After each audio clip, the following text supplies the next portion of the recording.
Alright everyone, welcome back. It is a great time to be a Star Wars fan, at least depending on what you're looking forward to. I think that if you go ahead and look at what Dave Filoni is putting together with Star Wars Ahsoka, as well as his centered film, which we're going to be talking about a little bit later, there's a lot to look forward to in there because both of which have zero Kathleen Kennedy input, and it's all being 100% done by John, Dave, with the help of George, and even Tony Gilroy at hand. This is Mike Zero. Subscribe if you're new and like this video to see future Star Wars updates. I'm also on Twitter at Mike01. I thank you all so very much for the great and kind support. And without wasting too much of your time, let's get right into the overall subject.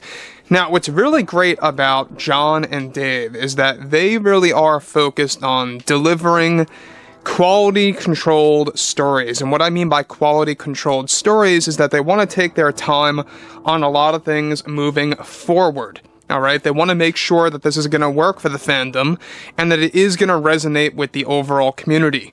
And at the end of the day, that's really all that matters. You want to make sure that you have a very fleshed out story that's going to flow very well, it's going to have a good pace, good character development, and everything moving on from that point is all fine and okay.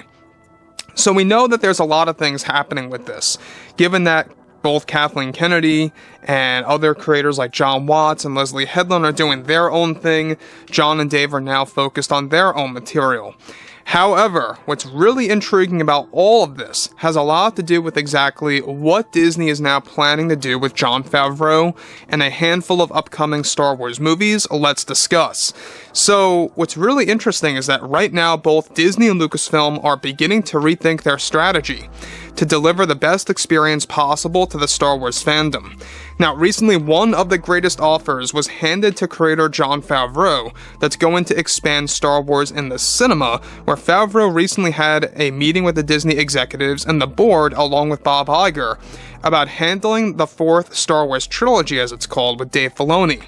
Not only will Favreau be producing it, but Favreau is now accepting an offer to co-write the fourth trilogy with other writers for Dave Filoni's Star Wars movie that is going to blossom into a three-part film that will be considered a continuation of the Skywalker saga. Now, with Favreau also gaining involvement in the up-and-coming Old Republic movies, Favreau was specifically instructed to get involved as a co-writer to help flesh out the story of Ahsoka, Luke Skywalker, and the return of many surprise legacy characters from the original trilogy that will be reappearing in the first film. Now, before I get to the next piece here that I think is very important, let me just add that we know that Favreau really is going to begin to do some very powerful things in not just Star Wars Ahsoka with Dave Filoni, but also in Mandalorian Season 4 and how that is going to be very Luke Skywalker heavy. But what's great about this is that Dave Filoni's Star Wars movie that is now going to blossom into a three-part film. We've talked about this many times before a couple months ago. And basically, this quote-unquote fourth trilogy is going to be considered a part of the Skywalker saga because it's going to heavily have stories told involving Luke. Now, what I like so much about that is that they're going to have Graham Hamilton coming into the role of Luke again with the help of a specific actor doing close-up shots and recasting the character of Luke here and there in close-up, very fast-paced action sequences. We'll talk about that a little bit later. But ILM has got this very impressive new technology that's about to be used in the upcoming movies and, of course, for Mandalorian Season 4 that combines both deepfake tech and de-aging technology. It's said to be something completely new and revolutionary that has never been used in the film industry as of yet, and that's even more exciting to think about. Now, what's interesting about this is that you have Favreau coming on board to write or co-write part of these new Star Wars movies with Dave Filoni. Now, given that they are on the hunt to finding other Star Wars writers or writers to become a part of Star Wars is also a big deal because they want to have a dream team to work on the Dave Filoni movie that's going to blossom, like I said before, into a three-parter. Now, Disney is not yet announcing this as a trilogy, but that is their plan for Filoni's film, that Favreau will now be involved in as one of the main writers for the story.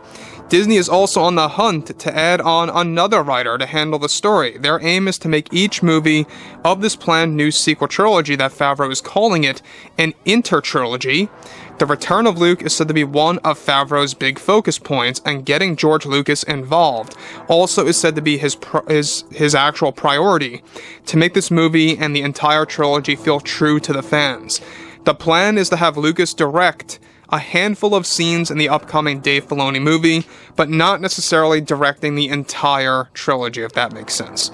That will, of course, turn into a trilogy short after. Now, again, what's interesting about this is the fact that they are going to have Lucas directing a handful of scenes for the upcoming list of Star Wars movies that Dave Filoni will, in fact, be handling. Alright, so just be aware about that we have George Lucas coming on board, not necessarily writing this thing, but he is going to be directing some moments in these new movies, such as how Luke is going to be handled. We also know that Dave Filoni, behind closed doors, is already talking very closely with ILM on a strategy to bring back Luke, Han, and Leia again, to really kind of make this as accurate as possible to a retelling of Heir to the Empire. I don't know if you guys know what I'm talking about. There's a lot of books out there from the 1990s. The Throne Trilogy, one of the greatest trilogy books out there. But Heir to the Empire is such a fantastic story, and we know that Dave Filoni's movie is codenamed Heir to the Empire. It's not actually titled that. It's a common misconception. It's the code name, not the official title just yet. But it is going to be interesting to see what it's going to be officially called. And by the way, we're going to be learning about that official title by the end of next year. And that's a little bit of a ways out, I understand that. The end of 2024, we're going to learn more about the title, the general synopsis, or the overall outline of the plot, and where it's really going. As of now, only thing that we really know is that it's based within the New Republic era, because at Star Wars Celebration they gave us a list of the official names of different eras, starting off with Dawn of the Jedi and ending with the New Jedi Order so far. Alright, they could always add on to the list before or after that timeline, and there's a lot of things that they are trying to do in order to establish that. So, do I think it's a mistake to bring Favreau on board as a co-writer? Absolutely not. I know some fans are going to point fingers at Mando Season 3 and be like, well, Mando Season 3 was horrible, or Book of Boba Fett was horrible, that was Favreau's fault. But in reality, Kathleen Kennedy was at fault because she had a hand in the script of Mando Season 3. Book of Boba Fett, Robert Rodriguez was executive producer for many episodes, and Kathleen Kennedy gave him a lot of creative call in that actual series, so to speak. And it's not really to blame on John and Dave's part, in my opinion. So, again, time will tell. Ahsoka series this August, the end of that month by the way, is really going to show you exactly what Dave Filoni's full potential is going to be like without Kathleen Kennedy and her input into a Star Wars project. So guys, fill me in below in the comments what you all have to say about this, and if you guys did enjoy the content for today, make sure to drop a thumbs up on this video to support the channel, and I will catch you guys next time.